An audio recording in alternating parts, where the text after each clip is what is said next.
Oke, jadi kasus Victor Gemo yang saat ini sedang menjalani proses hukum, kami menilai bahwa Victor Gemo itu korban dari rasisme. Sudah sejak lama 60-an tahun Papua bersama Indonesia, orang Papua terus mengalami ujaran-ujaran rasisme itu masih berlaku sampai dengan puncaknya adalah akumulasi dari rasisme terhadap orang Papua itu puncaknya itu adalah tahun 2019.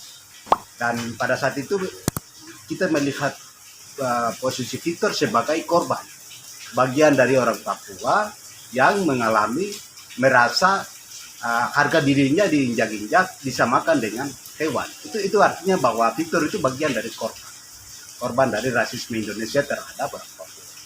Yang berikutnya adalah apa yang Victor ikut terlibat di aksi rasisme tahun 2019 itu adalah bagian dari orang Papua kemudian ikut berpartisipasi dan menyampaikan pendapatnya tentang rasisme itu sendiri di kantor gubernur tanggal 19 Agustus yang lalu.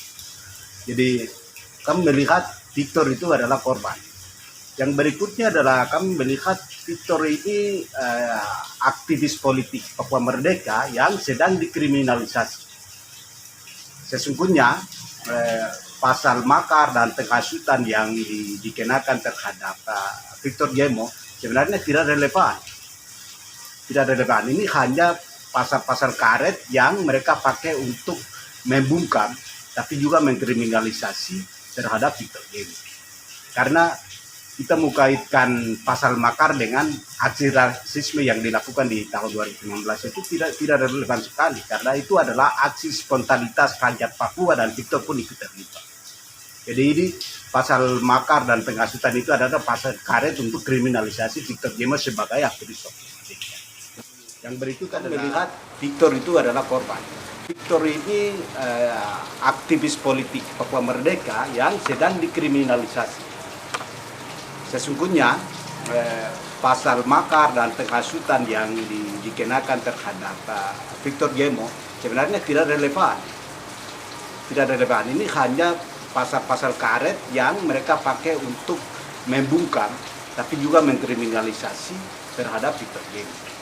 Karena kita mengaitkan pasal makar dengan aksi rasisme yang dilakukan di tahun 2019 itu tidak relevan sekali, karena itu adalah aksi spontanitas rakyat Papua dan Victor pun ikut terlibat.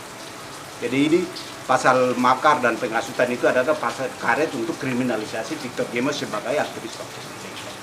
Dalam proses persidangan kami menilai ada praktek rasisme, bahkan juga ada diskriminatif itu sedang berlangsung terhadap kasus Victor Gemo, di mana terbukti kemarin misalnya dalam sidang eksepsi Victor Gemo bahkan juga itu pengacara meminta agar Victor Gemo itu meminta tahanan kota karena kesehatannya belum pulih baik, kemudian belum ada evaluasi pemeriksaan secara lengkap atas penyakit paru yang dia derita. Tapi hakim secara arogan memutuskan bahwa Victor ditahan di LP.